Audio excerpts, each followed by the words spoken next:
हाँ तो नमस्कार दोस्तों, आज हम पढ़ने वाले हैं forms of business organisation part 3। तो एक बार मैं आपको पूरा रिवीजन करा देता हूँ जो जो अपन ने पढ़ लिया।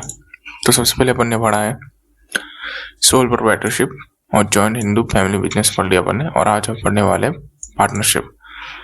तो सोल प्रोप्राइटरशिप को बता देता हूँ। इसमें बस एक ही बंदा रहता है जिसके पास सारा वो रिस्क बियर करेगा, सारा प्रॉफिट लॉस लेगा, अनलिमिटेड लायबिलिटी रहेगी, डिसीजन मेकिंग उसके पास कम रहेगी और फास्ट डिसीजन मेकिंग भी बना सकता है, मैनेजमेंट स्किल रहेगी और कम रहेगी। इसके मैं आपको पढ़ा चुका, पार्ट 1 में आप देख सकते हैं इसके फीचर्स, इसके merits, limitation. Joint family business में ये होता है कि पीढ़ी तो पीढ़ी आता है बिजनेस।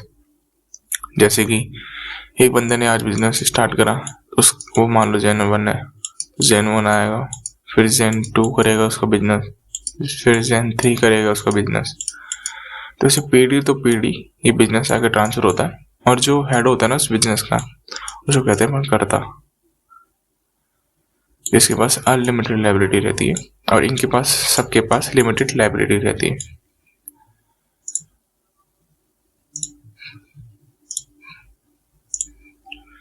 लिमिटेशंस। Okay, partnership. तो पढ़ते partnership. According to the partnership act 1932, partnership is the relation between the person who have agreed to share them the profit of a business carried on by the all or any of them by acting or। मतलब कि ये partnership act आप learn करके जाना, ये exam में पूछता है। और इसकी मीनिंग मैं दे देता हूँ। पार्टनरशिप एक्ट 1932 के हिसाब से कि दो बंदे आएंगे, 2 पर्सन्स आएंगे और वो एक एग्रीमेंट साइन करेंगे रिलेटेड टू बिजनेस कि सारे रिस्क वो बियर करेंगे, सारे लॉस वो बियर करेंगे, सारा प्रॉफिट वो बांटेंगे। फीचर्स भी देखते हैं। Formation. Business established as per the provision of partnership act 1932, liability of all the partners have business have unlimited liability। Risk bearing, दोनों रिस्क बेयर करते हैं, जो रिस्क होता है वो दोनों में बढ़ जाता है। Decision making control, all the decision making are taken in after the consent of partners and each partner share responsibility of their running business. मतलब कि डिसीजन मेकिंग हर बंदे का अधिकार रहता है कि वो डिसीजन करे, और जो डिसीजन उन्होंने कर लिया तो वो उस हिसाब से ऐड करे खुद के बिजनेस में। Continuity depends on the partnership trade among the partners. मतलब कि पार्टनरशिप डिपेंड करेगा कि बिजनेस वो कब तक चलेगा, पार्टनरशिप कब तक चलेगी। Number of partners, minimum 2 and maximum 50 partners as per the company's miscellaneous rules 2014, or maximum could be 100 according to the Companies Act 2023। तो अब ये 2 एक्ट लर्न करके जाना, कंपनीज मिशनरीज एक्ट 2014 और 13 के हिसाब से कि मिनिमम 2 पार्टनर हो सकते हैं और मैक्सिमम 50 पार्टनर हो सकते हैं एक्स पर कंपनीज मिशनरीज रूल 2014, और ये सो भी जा सकते हैं according to companies act 2023। Mutual agency होती है, जैसे कि each partner is owned as well as the agent of the firm in agent of. मतलब कि हर बंदा इसमें पार्टनर रहता है और वो एजेंट की तरह काम करता है। मतलब कि उसके सारे रिस्क भी बेयर करने, सारे लॉस भी बेयर करने। और अब बात करते हैं मेरिट्स की। ईज ऑफ फॉर्मेशन क्लोजर आसान रहता है, मतलब कि कुछ ज़्यादा लीगल फॉर्मेलिटीज नहीं चाहिए, बस एक रजिस्ट्रेशन करवाना रहता है, एक आर्ग्यूमेंट साइन होता है बस, और ये कभी भी ऑपरेट किया जा सकता है, कभी भी क्लोज किया जा सकता है। बैलेंस रहती है डिसीजन मेकिंग, क्योंकि इसमें एक दिमाग नहीं लग रहा, उसमें कम से कम 5-6 दिमाग लग रहे हैं, 5-6 लोगों का लग रहा है decision. More funds are provided by the all partners which increase the scope for the scale business operation। मतलब कि फंड्स सारे बिजनेस में जो लोग हैं वो लगाएंगे जो भी पार्टनरशिप आए। शेयरिंग ऑफ रिस्क, मतलब कि रिस्क भी बढ़ जाता है, जैसे यहाँ पे फंड्स बढ़ाए ना, यहाँ पे रिस्क भी बढ़ जाता है। Responsible share among the partners. Secrecy maintain आसान रहता है सिक्रेसी, पर इतना कोई फाइनेंशियल रिजल्ट जमा करने का लोड नहीं रहता किसी को पब्लिक में, ठीक है। लिमिटेशंस, अनलिमिटेड लायबिलिटी रहती है हर पार्टनर, ठीक। लिमिटेड रिसोर्सेज लेते हैं, कि जैसे कि फाइनेंस रहता है और भी रिस्ट्रिक्शन रहते हैं पार्टनर्स पे, सीक्रेसी रहती है थोड़ी बहुत, possibility of conflicts. All the partners may have different opinions which create conflict among them, मतलब कि लड़ाई कभी भी हो सकती है क्योंकि अलग अलग लोगों की अलग अलग विचारधारा आएगी, तो लड़ाई होना संभव है। अब है लैक ऑफ कंटिन्यूटी, मतलब कि जैसे बिजनेस में कॉन्फ्लिक्ट आया या फिर किसी इंसान की डेथ हो गई, फिर कोई इल पड़ी, या फिर बिजनेस में ही खत्म हो जाता है।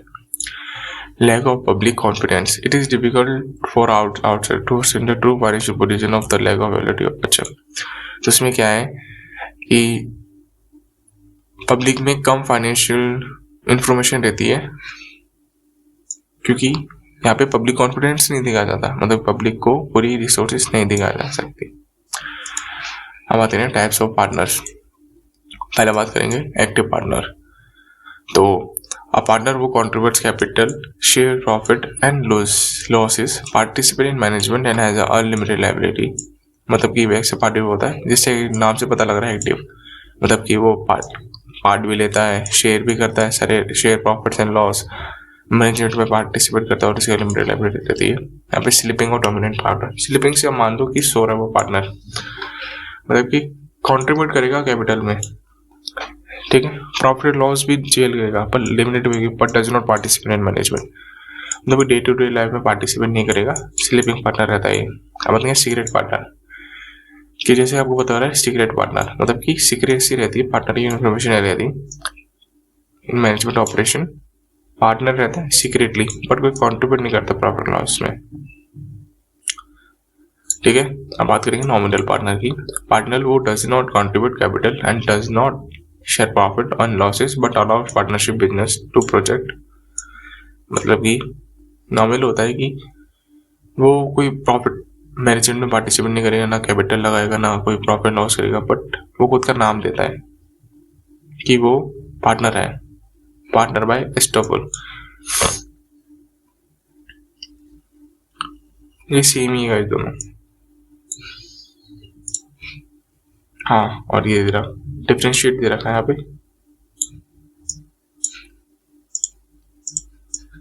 तो चलो, एक्टिव पार्टनर एक्टिव, ये कंट्रीब्यूटर कैपिटल करता है, मैनेजमेंट रहता है, सारे प्रॉफिट और लॉस करता है, लायबिलिटी अनलिमिटेड रहती है।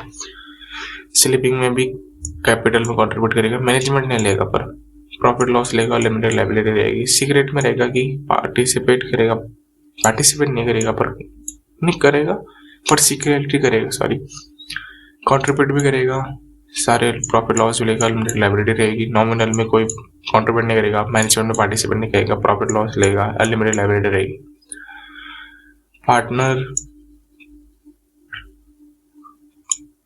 पार्टनरशिप बाय एस्टोबल, तो उसमें कंट्रीब्यूट नहीं करेगा, कोई भी मैनेजमेंट पार्टनर लेगा, प्रॉफिट लॉस लेगा, लिमिटेड रहेगी उसकी लायबिलिटी, और ये गाइस कुछ नहीं है, तो इसको आप कर लो।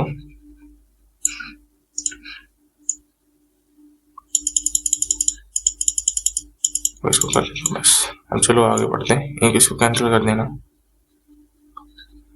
और गाइस मैं आपको बता दूं कि आपको जो ये है ना PDF, ये मिल जाएगी आपको मेरे ब्लॉग पे, मतलब कि डिस्क्रिप्शन खोलना, लिंक क्लिक करना, उस पर आपको ये PDF मिल जाएगी पूरी।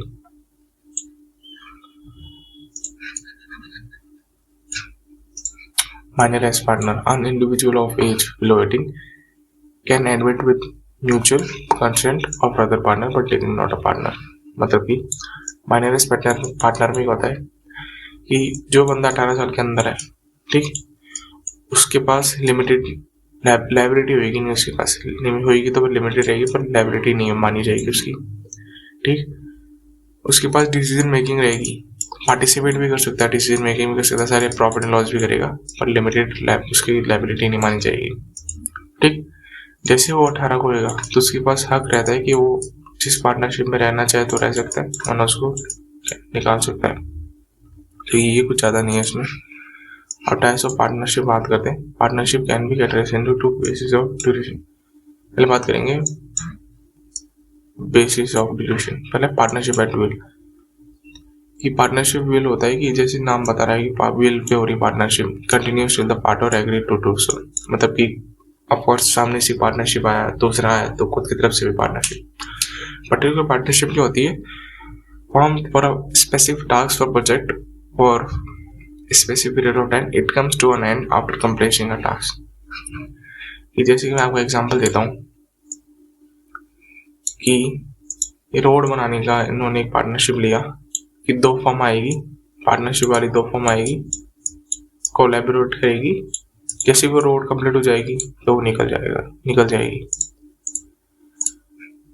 Classification on the basis of liability, general partnership और लिमिटेड पार्टनरशिप। जनरल पार्टनरशिप ये होती है where partners have joint and have a limited, मतलब कि वहाँ पे तो ये ड्यूरेशन के हिसाब से होता है, यहाँ पे पर्टिकुलर को ड्यूरेशन के हिसाब से होता है, पर इसमें ये जोड़ी जाती है, मतलब कि साथ में काम करने लग जाते हैं। लिमिटेड पार्टनरशिप होती है partnership where all the partners have limited liability and at least one partner must have limited liability, मतलब कि सारे जो पार्टनर रहते हैं उनकी लिमिटेड रहती है, पर एक पर्सन की अनलिमिटेड रहती है पार्टनरशिप। पार्टनरशिप डीड क्या होती है, written document where all the terms and conditions of a partner mention it is general for a cause। तो मैं बता दूं कि ये बेसिकली है अपना कि पार्टनरशिप कैसे फॉर्म होती है, क्या रीजन है पार्टनरशिप फॉर्म होने के।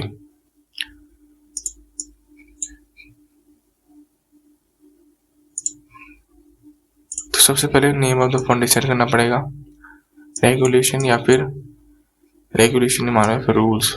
सबसे पहले नेम ऑफ फॉर्म करना पड़ेगा, नेचर देखना पड़ेगा, ड्यूरेशन देखना पड़ेगा, कब तक है, क्या ड्यूटीज है पार्टनर्स की, क्या एसेट की क्या वैल्यूएशन है, कितना का एसेट है, इंटरेस्ट क्या है, ड्राइंग्स क्या है अपने कैपिटल पे, प्रॉफिट और लॉस रेशियो क्या है, सैलरीज और विड्रॉल क्या है, preparation of account for auditing, procure for distribution मतलब कि फॉर्म बंद करने के बाद, और मेथड ऑफ सॉल्विंग डिस्प्यूट क्या है, मतलब कि इससे आप खुद का पार्टनरशिप डेट होती है जो बनती है। अब रजिस्ट्रेशन क्या होता है, it is optional for partnership firm to get registered with the registrar of firms. ये एक संस्था है registrar of firms of the state which is form. ये हर एक सिटी में रहेगी, हर एक डिस्ट्रिक्ट में बहुत सारी मिल जाएगी, पर सिटीज में रहेगी, हर एक सिटी में। कॉन्सिक्वेंस ऑफ नॉन रजिस्ट्रेशन अगर इसी इंपॉर्टेंट है, मैं आपको बता देता हूँ, ये भी इंपॉर्टेंट है बहुत।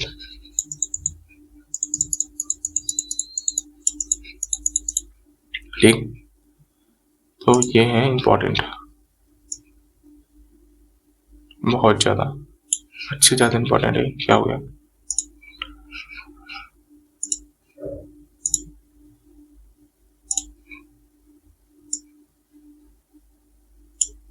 ये है बहुत इंपॉर्टेंट, सबसे ज्यादा इंपॉर्टेंट है। कॉन्सिक्वेंस ये होगी कि नॉन रजिस्ट्रेशन की, in case of non registered firms a partner can not file a case of file suit against another partner of partnership firm can not sue third parties. ठीक है, the